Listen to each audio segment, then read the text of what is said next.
ሁላችንም አንድ ወዳጅ አለን፣ ሚስጥራችንን ችግራችንን የምናጋራው እንዲሁም ለመብላት ለመጠጣት አሊያም ለመዝናናት ብቻ የምንገናኘው ጓደኛ አለ።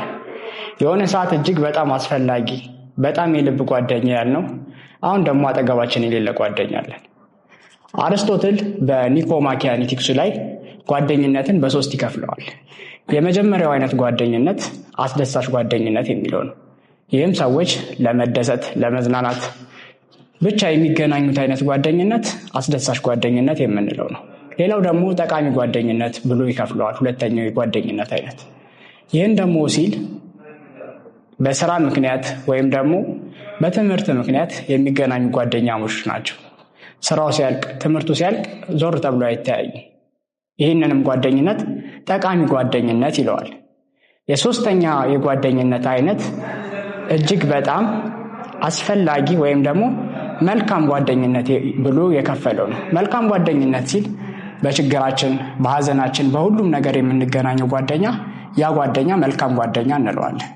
ስለዚህ አርስቶትል እነዚህን ጓደኝነትን በሶስት ሲከፍለው በምን መሰረት አድርጎ ነው? ከነሱ ጋር ያለንን ሪሌሽንሺፕ ወይም ደግሞ ከነሱ ጋር ያለንን ግንኙነት መሰረት አድርጎ በሶስት ከፍሎታል። እናንተስ ከነዚህ ከሶስቱ ውስጥ ምን አይነት ጓደኛ ነው ያላችሁ? ጓደኛ ስንመርጥ ማየት ያለብንን ነገር ከመመልከታችን በፊት የዩቲዩብ አናሊቲክስ እንደሚያሳየው ከ70% በላይ ሰብስክራይብ ሲያደርግ ነው የሚያየው። ይህንን ቻናል ሰብስክራይብ ማድረግ እንዳይረሳ። ስለዚህ ጓደኛ ስንመርጥ ምን አይነት ክራይቴሪያዎች ሊኖሩ ይገባል? አንደኛው ከኛ ፕሪንሲፕል ጋር ይሄዳል ወይ? የምንመርጠው ሰው ከኛ ጋር ረዥም ርቀት ይሄዳል ወይ? አብረን ተግባብተን ረዥም ጉዞዎችን እንጓዛለን ወይ የሚለውን በጣም መገንዘብና መረዳት ያስፈልጋል። ሁለተኛው የእሱ ቫሊዩ ምንድን ነው፣ ፕሪንሲፕሉ ምንድን ነው የሚለውን ነገር ማየት ይጠበቅብናል ማለት ነው። ምክንያቱም ተመሳሳይ ክንፍ ያላቸው ወፎች ስለሆኑ አንድ ላይ የሚበሩት። ይህንን በምንመለከትበት ጊዜ የአርስቶትል ስራ የሆነው የኒኮማኪያኒቲክስ፣ ኒኮማኪያን ያለው በልጁ ስም ነው። ይሄ ትልቅ ስራ ነው እና እዚህ ላይ ስለ ጓደኝነት እሱም እንደ ፈላስፋነቱ እንደ ታላቅ የግሪክ ፈላስፋነቱ የራሱን ምልከታ አስቀምጧል ማለት ነው። ስለዚህ እኛም የምንመርጠው ጓደኛ እጅግ በጣም መልካም ጓደኛ መሆን አለበት። ይህን አይነት ጓደኛ ካልመረጥን ግን ህይወታችን አደጋ ውስጥ ነው የሚሆነው። አስደሳች ጓደኛን በምንመለከትበት ጊዜ በደስታ ሰዓት ብቻ ነው አብሮን የሚሆኑት፣ አሊያም ለመደሰት ለመዝናናት አብሮ ጊዜ ለማሳለፍ ብቻ ነው የምንገናኘው ከነሱ ጋር። ያ ካልሆነ ግን አብረን ልንገናኝ አንችልም ማለት ነው። ለመዝናናት ለመደሰት ደግሞ አንደኛው ምን ያስፈልጋል? ገንዘብ ያስፈልጋችኋል። ገንዘብ ሳይኖራችሁ ከነዚህ ሰዎች ጋር አብራችሁ ልትቀጥሉ አትችሉም። ገንዘብ ኑሯችሁ ደግሞ ጊዜ ላይኖራችሁ ይችላል።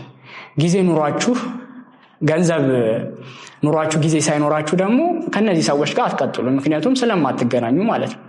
ጠቃሚ ጓደኛ የምንለው ደግሞ ላይክ ክላስሜት ሆኖ የቡድን ስራ ለመስራት አሊያም ደግሞ ሌላ ነገር ለማድረግ የምንገናኛቸው ጓደኞች ናቸው። ትምህርቱ ሲያልቅ የሉ።